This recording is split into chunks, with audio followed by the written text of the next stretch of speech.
got my start here on Long Beach Island where I grew up. My shop is in Surf City, which is about 40 minutes away from the Tuckerton Seaport. And I grew up here.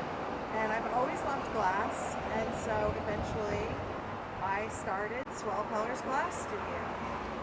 A few things that we offer here. We have classes here every day. You can come make mosaics, which are taking broken bits of glass and putting them on forms such as wall art, mirrors, garden bricks. You can also learn how to make your own ice cream bowl through a process called fusing, or glass beads.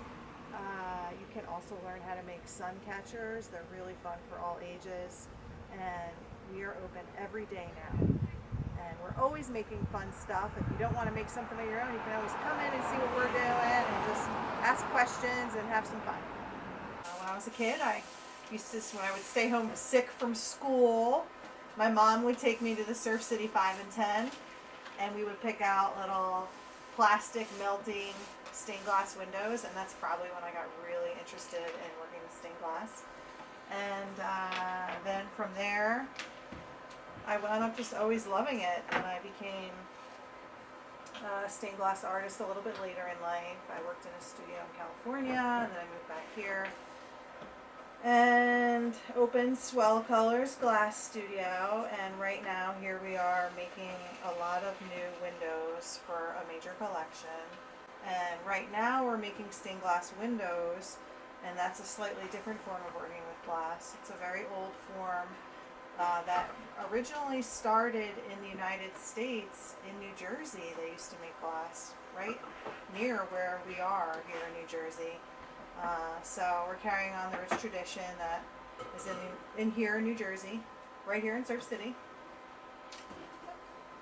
Our studio apprentice here is soldering all these pieces of broken glass that we had melted in a kiln together. Solder is made up of lead and tin, and so we have masks on right now and a fan going, so it's safe. And it's a metal that's going to make all these pieces stick together. If you look here at this, these are all little pieces of glass that we melted by hand in our kiln.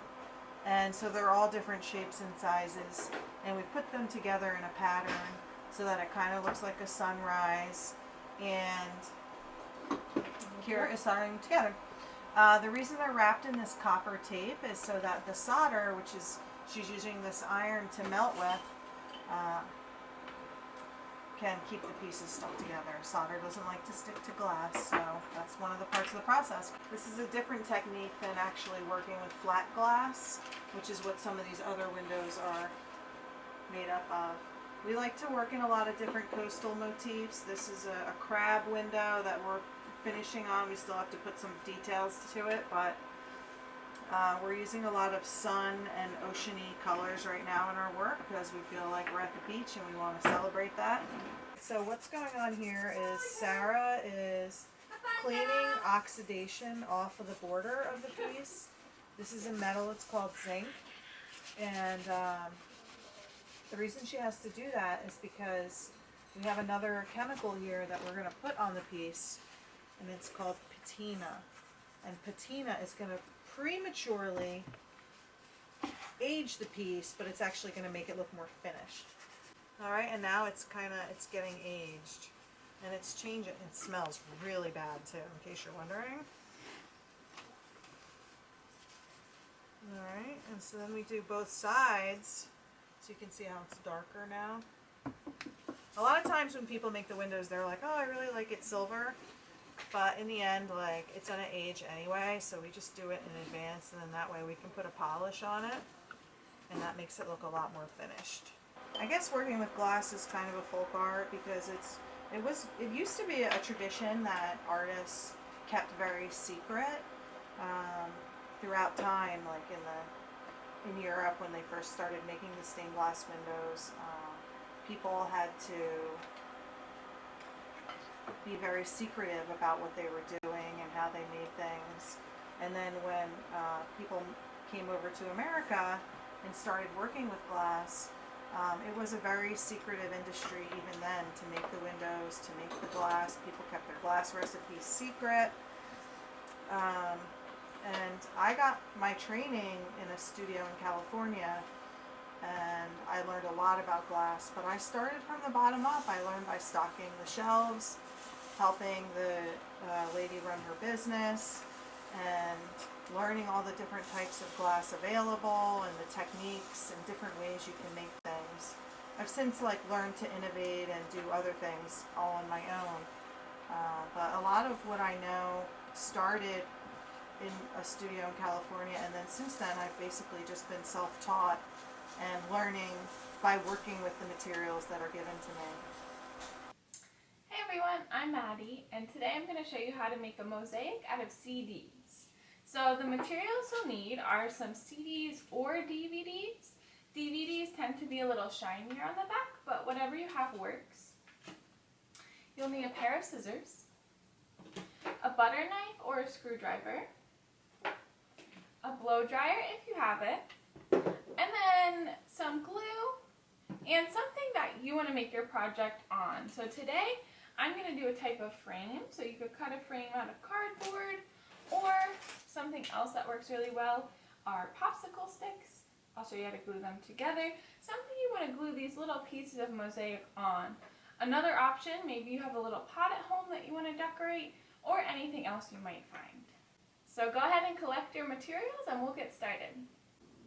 So depending on the type of DVD you have, you might need to do one of two things. So if it looks like the film is in the middle, then you can heat it up with the blow dryer for about 3 or 4 minutes, and then use your butter knife to pry open the two halves.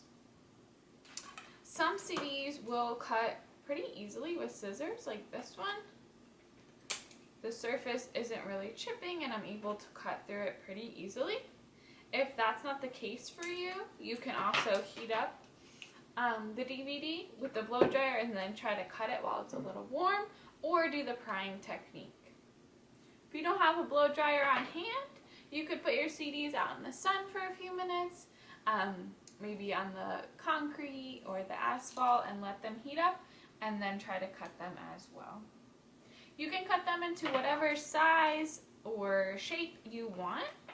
A mosaic is made of tiny little pieces, so cut up however many pieces you think you'll need, and then we'll go next to the gluing part. So the cutting of the CD might be a little tricky. Mine worked best when it was just a little warm from the blow dryer, and then I was able to cut it into the pieces I wanted. So experiment with some of those different methods and see which one is going to work best for your type of CD. Alright, so now I'm going to build my frame with popsicle sticks.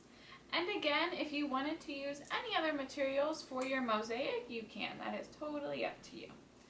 I'm using tacky glue for mine, and I'm just going to start by putting a few dots of glue on 2 of the sticks. Just 1 dot on each side, and then pressing in my other edges here, like that. So now I'm going to use the same glue to glue on the pieces. So with your mosaic, arrange the pieces however you think they look good. Traditionally, mosaic pieces are very tight together because usually they're made of glass and tile, and then you put something called grout in between. But since this project is more of a craft, you can arrange them however you want on your popsicle sticks or whatever you're gluing them to. Once you're at this step, it's almost like a puzzle trying to fit these pieces together. And you don't want to use too much glue where it's coming all up between your pieces. I'm just putting a really little dot and then putting my piece on top.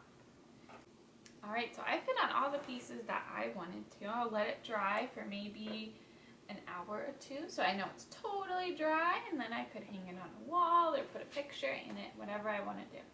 This is a great recycled project. We took something that might have otherwise been trash, our old DVDs, and turned it into something really cool to use. Also, while you're doing this project, you might have other recycled materials that you want to add in here, maybe some beads or even pieces of plastic you could use for some different colors. I hope you enjoyed making this project with me. We would love to see your pictures. You can send them over to the Tuckerton Seaport.